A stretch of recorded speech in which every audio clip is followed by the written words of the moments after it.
주님 안에서 승리하시고 행복하시기를 예수님의 이름으로 축복합니다. 77절, 맥추절, 오순절 이렇게 불리어지는 절기, 그 77절이나 오순절이나 맥추절은 6월절을 기준으로 해서 만들어지는 절기입니다. 6월절 절기는 과거 절기입니다.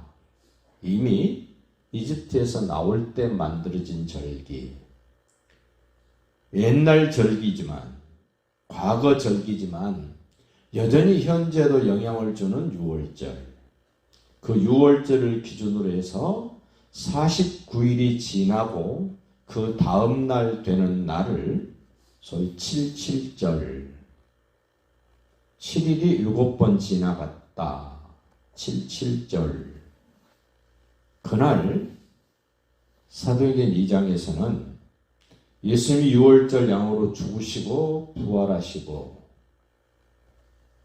40일 동안 제자들과 함께 하시다가 이제 승천하시면서 성령을 보내주실 것을 말씀을 하시는데, 그 성령이 오시는 날을 오순절이라고 이야기를 합니다.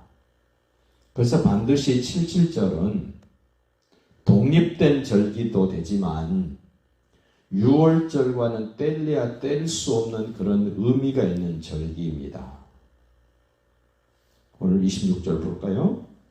77절 처음 익은 열매를 드리는 날에, 처음 익은 열매, 첫 속초를 거두는 기쁨의 절기이기도 합니다.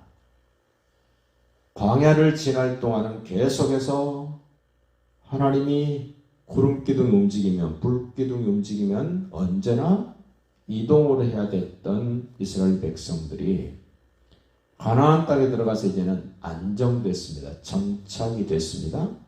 그래서 농사를 지어서 첫 열매를 거두는 이 기쁨의 절기, 77절, 처음 익은 열매를 드리는 날, 얼마나 감동일까요? 하나님이 주시는 모든 절기는 감격스러움이 있습니다. 하나님이 만들어주신 절기 지키라 그럴 때마다 거기에는 큰 뜻이 있고 의미가 있다는 것을 우리는 기억해야 됩니다. 6월절도 전혀 생각지도 않았던 해방, 완전한 삶이 새롭게 되어지는 그런 6월절이었습니다.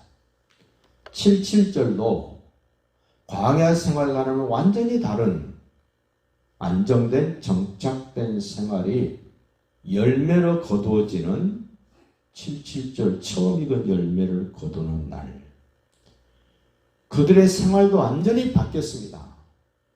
떠돌이 생활하던 사람이 이제는 완전히 안정된 정착된 그런 생활을 하게 됐다는 겁니다. 오순절날 성령이 임하시는 것을 보면 성령이 임하심으로 인해서 하나님의 사람들, 예수의 사람들, 복음을 가진 사람들에게 어떤 변화가 있었는가를 성경은 우리에게 아주 구체적으로 보여주면서 확인시켜 줍니다. 보통 사람들이었는데 겁쟁이들이었고 무서워서 숨어서 있었던 그들에게 담대하게 예수가 하나님의 아들 그리스도라고 외칠 수 있도록 그들의 삶을 바꾸어 놓는 것이 오순절 성령이 임하시는 날이었습니다. 이렇게 하나님이 정해주신 절기는 큰 변화를 만들어내는 그런 의미가 있는 절기였기 때문에 오늘 예수를 하나님의 아들 그리스도로 믿는 모든 사람들에게도 이런 절기가 나와 어떤 관계가 있는가를 좀 더 생각해 봐야 됩니다. 계속해서 절기를 말하시면서, 명절을 말하시면서 그날은 특별히 너희들이 의미가 있게 모이는 성회로 모일 것이다.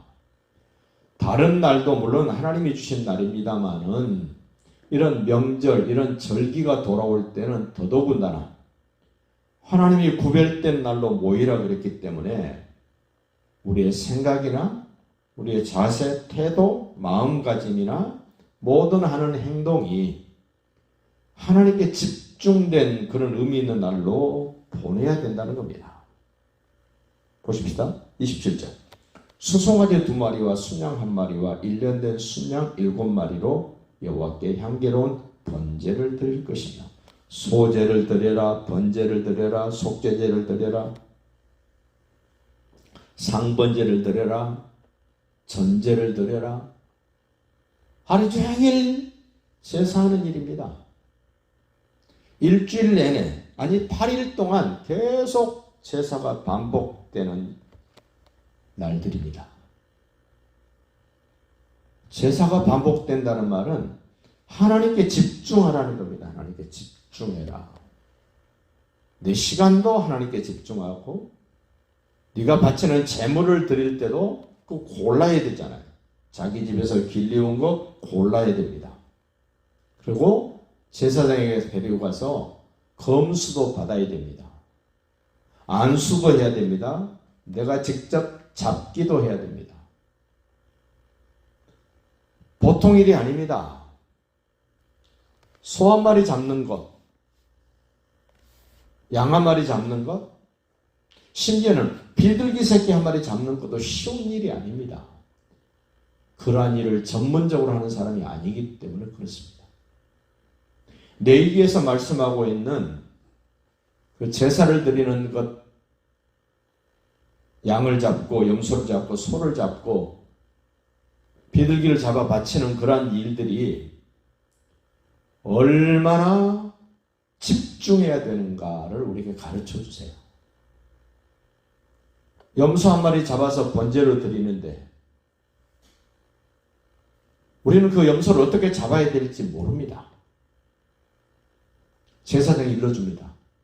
여기를 찌르라.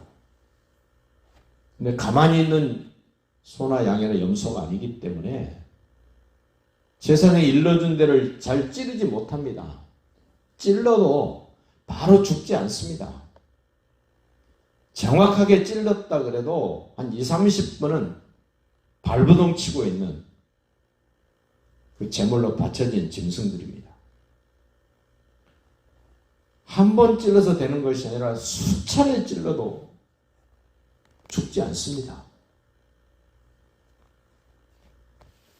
하나님께 제사를 드리는 사람들의 모습, 처음에는 장난 삼아서 할 수 있습니다. 그런데 한 번 찔러, 2번 찔러 피투성이가 된 그 소나 양이나 염소를 보면 웃음기가 사라집니다.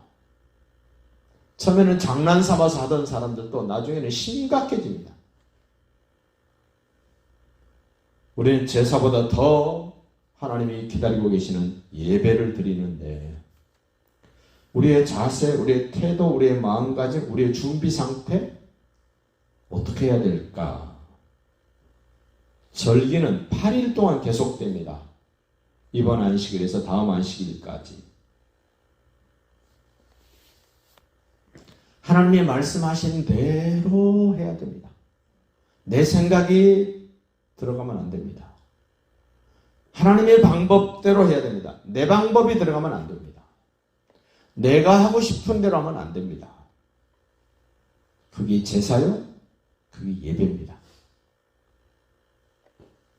하나님의 언약 백성들에게 이제 가나안 땅에 들어가서 반드시 해야 될 일들, 유월절 지켜라, 안식일 지켜라, 초하루 지켜라, 77절 지켜라, 이제는 나팔절 지켜라, 속죄일, 민족 대속죄일 지켜라, 그리고 초막절 지켜라.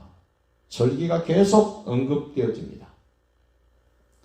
우리는 이런 절기를 맞이할 때마다 우리는 좀 더 하나님께, 예수님께 집중하기 위하여 준비하는 그런 지혜가 있으시기를 예수님의 이름으로 축복합니다.